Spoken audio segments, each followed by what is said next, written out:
Don't let me catch you talking about werewolves. Granddad sat down on the edge of my bed. The mattress sagged beneath his weight.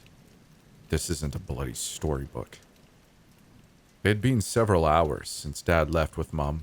I had been sat up in my bed, watching the sky outside my window fade to black, watching as the glow from the moon grew brighter. When Granddad finally arrived half an hour ago, the headlights from his Land Rover spilling into our driveway, I felt a mixture of excitement and fear, the same way I'd felt when I was speaking to Dad earlier. In the time Granddad had been in my room, I'd already asked him what felt like 100 different questions, and we'd barely even scratched the surface. So, you're not a werewolf then?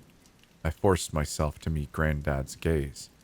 His blue eyes stared back at me, bright and unblinking. After a moment, he looked away and sighed. It's not a word anyone uses, he muttered. I suppose there are similarities to what you're thinking of, but it's different, not like in the films. But whatever happens to us, it happens when the moon's full, right? Well, yes, and no, not exactly. Granddad frowned and paused for a moment. He stared down at my duvet, as if he could find an answer in it. Then he let out a sudden, throaty chuckle, grinned and shook his head. I went through all of this with your mother, but I'm still no good at explaining it. It's like falling asleep in a way, moving between awake and sleeping, between different states. You can do it anytime you want, but it'll happen quicker if you're already tired. And if you're really tired, it's hard to avoid. I stared at Granddad, trying to understand what he meant. He must have seen the confusion on my face. Sorry, lad, I'm not explaining myself well at all. What I mean is, we can change anytime we want. Older ones who've lived with it for years can change in a matter of minutes, but there are times of the month when the moon is at its fullest. I mean, when changing is a lot easier. Like how sleep comes easier when you're tired, and on the night it's completely full. The change can be, well, it can be almost impossible to control, even when you're as old as I am. He smiled at me, but I didn't smile back. I was trying to concentrate on everything he'd been saying, trying to take it all in. Questions were building in my head, and I didn't know which to ask first. So, when you do change, I said after a moment, when we change, what do we change into? What does it look like? Granddad stared back at me. He was silent for a few moments before he opened his mouth to speak. Well, His sentence was cut off by the sound of a car passing on the road outside. Headlights flared in the darkness outside my window, then faded again. The noise of an engine briefly filled the room, dwindling as the car drove off into the distance. When I looked back at Granddad, I saw he was on his feet. He marched over to the window and frowned out into the darkness. I knew he should have done this at the cottage. He muttered the words under his breath, but they were just loud enough for me to hear. Stupid of me coming here. Granddad? Hey. What do you mean, stupid? Why is it stupid? Granddad glanced back at me. Thick frown lines traced his forehead. It's nothing you need to worry about.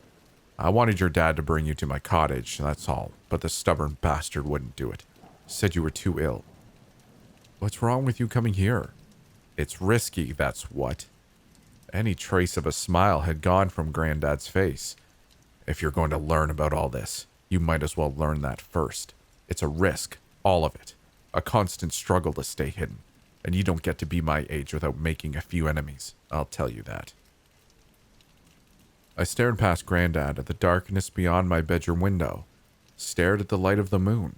My body still ached, but for now a spike of adrenaline had made me forget the worst of it. I suddenly realized I'd never seen Granddad outside his cottage before. What enemies? I said after a moment. Are there people after you? Granddad let out another low chuckle. This time there was no humor in it. Not just me, he said. The whole clan. There's always someone.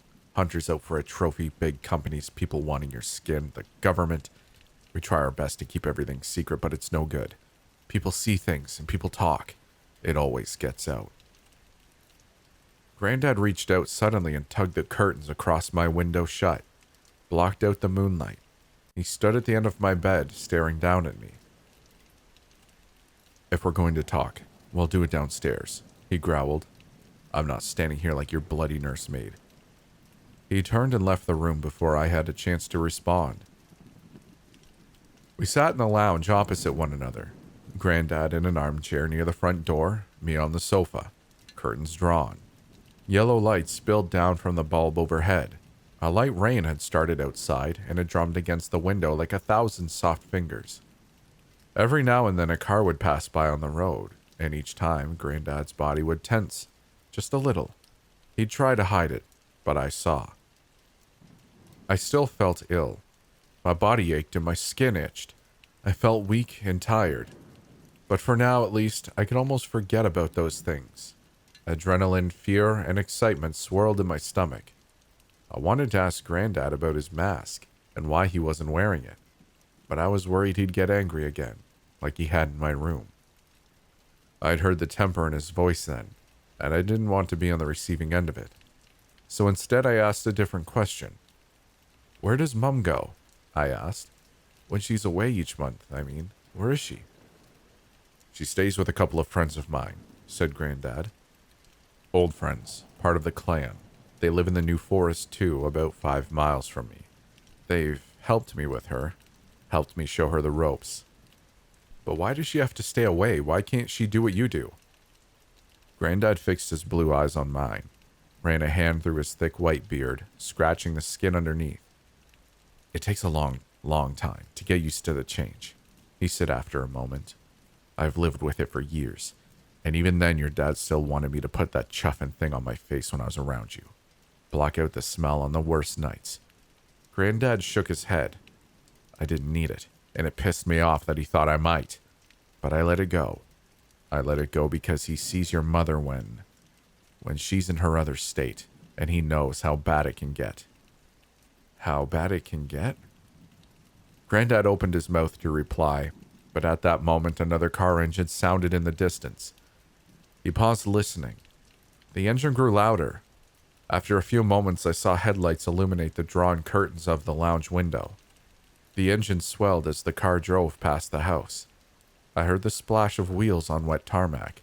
The engine faded as the car continued down the road. And then it suddenly cut off. Granddad froze. His face was set in a mask of concentration. After a moment he cocked his head slightly to one side, presumably listening for the sound of the engine starting back up again. It didn't come. I listened too, and I couldn't hear a thing. Only the rain growing steadily heavier outside, pattering against the glass. Wind gusted around the house, causing the trees in our garden to rustle. It's probably just one of our neighbors, Granddad, I said.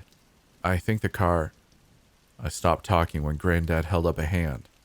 He shook his head. The frown lines on his forehead were so deep now they looked like cuts. No, he muttered after a moment. Someone's coming. My skin suddenly felt cold.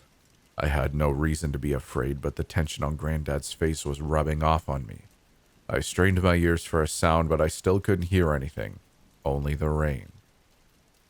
Granddad, it's nothing, I whispered. There's nobody out. Our garden gate creaked open. The sound was soft but clear. The familiar squeal of old hinges. It cut through the wind and rain. My skin prickled with an unpleasant heat, and my heartbeat picked up in my chest. Granddad was on his feet. He crept over to the little front door in the corner of our lounge, moving without making a sound. Our house is tidier than Granddad's cottage, but it's still almost as old. The ceilings are low. Standing just to the left of the front door in the shadowy entrance to our dining room, Granddad had to crouch. Stood up straight, the top of his head would have touched the ceiling. The front door was smaller than he was. His blue eyes were fixed on the little square of frosted glass set in its center. I started to get up from the sofa, but he held out his hand again, motioned for me to stay where I was. A second later, I heard footsteps crunching across our gravel drive. I held my breath. Every inch of my skin prickled and itched. I stared at the little window on our front door, waiting to see movement on the far side of it, trying to tell myself I had nothing to be afraid of. It was probably just Dad. That was all. Dad coming back to pick something up. Maybe something he'd forgotten. It was a little strange that he hadn't parked the car right outside our house, but there had to be an explanation for that, didn't there? Who else would it be? As these thoughts rushed through my head, a shadow appeared on the far side of the frosted glass, a shape in the darkness. I held my breath again, feeling my heart pound my ribcage like a fist. For a second, nothing happened. And then someone was rapping their fist against the front door, over and over again. "Hello? Is anyone home?" It was a man's voice, not someone I recognized.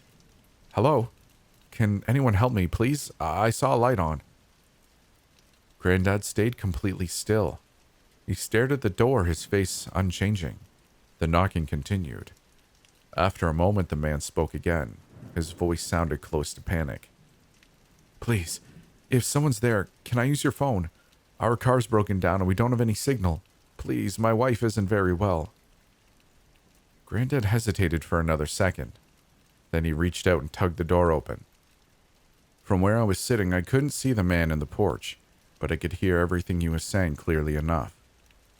"Oh, thank you so much. I'm so sorry to trouble you. We've had an absolute nightmare. Our car's broken down just a little way along the road and my wife is unwell. She's 8 months pregnant, you see, and we're on our way to Bournemouth to visit friends. But my phone lost signal and I was taking what I thought was a shortcut. Stupid of me, I know. And then we got this warning light on the dashboard a little while back and I watched Granddad's face as the man babbled on and on. His expression was fixed and hard to read, but I thought at least some of the tension had gone out of it.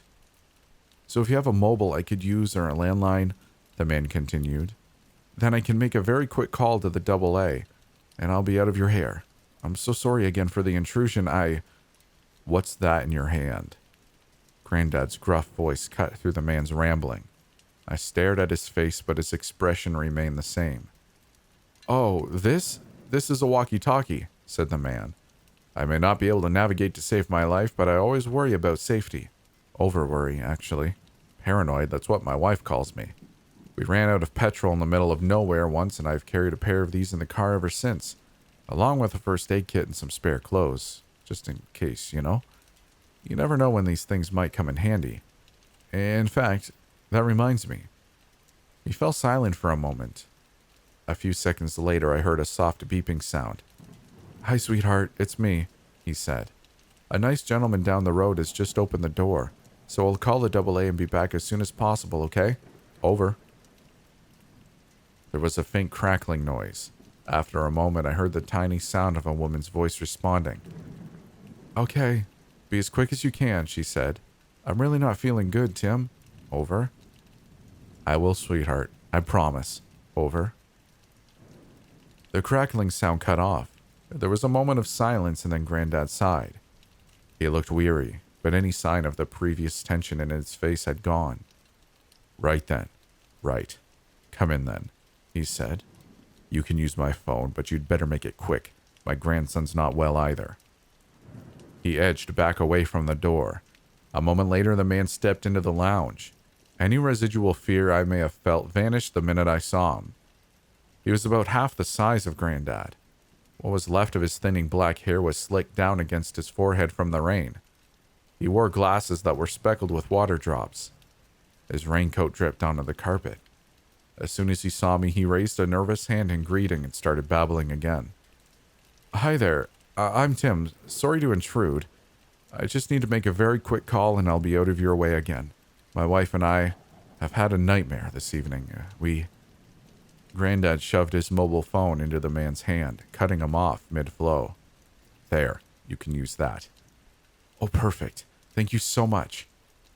Tim looked up at my granddad with wide-eyed gratitude. "I'll be as quick as I can, I promise." He tapped at the screen of Granddad's phone, then raised it to his ear, smiled across at me, and I smiled back. Granddad hovered near him, watching. He didn't say anything else or look at me. After a few moments of waiting, Tim started babbling into the phone. Hi. Yes, I'm Tim Ferriss. Yes.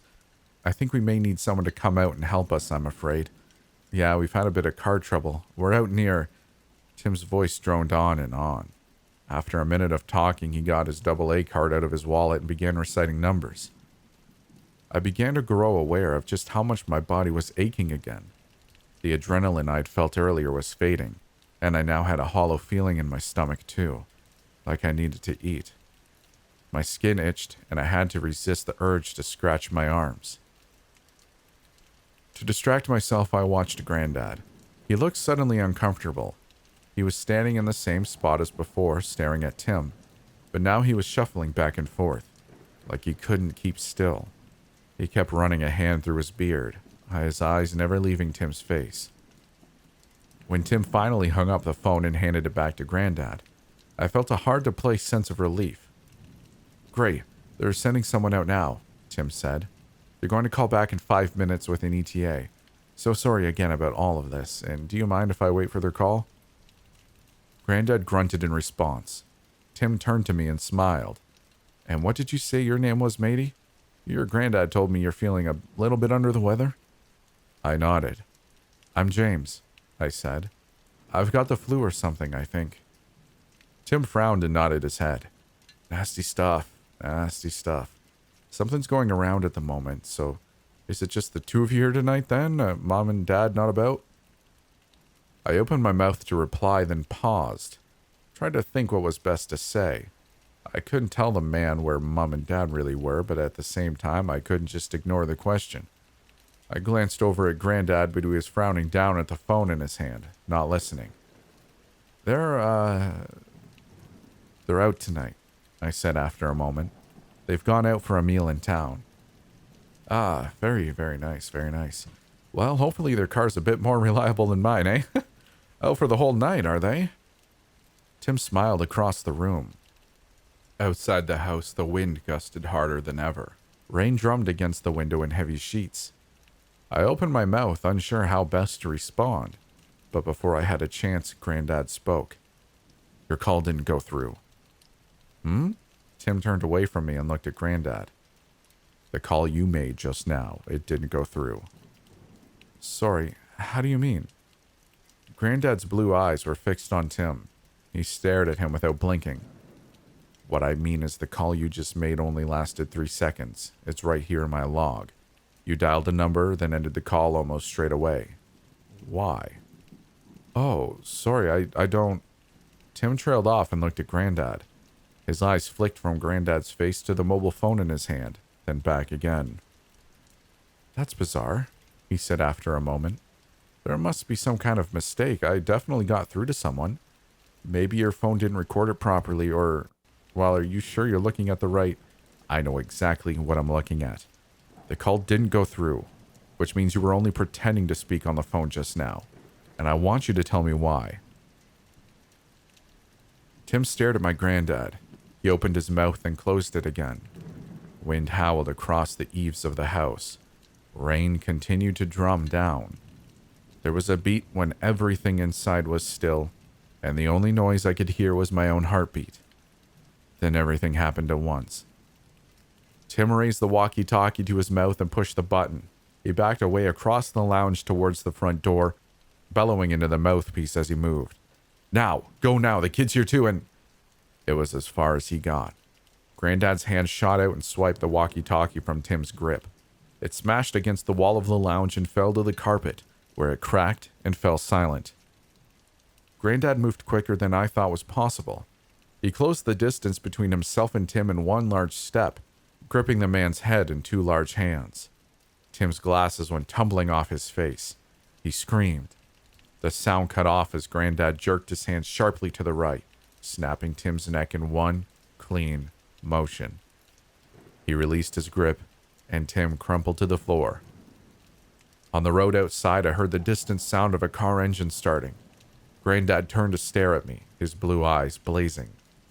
Get up, he said. We have to get out of here, right now. Thank you for making it this far. I hope you enjoyed the video.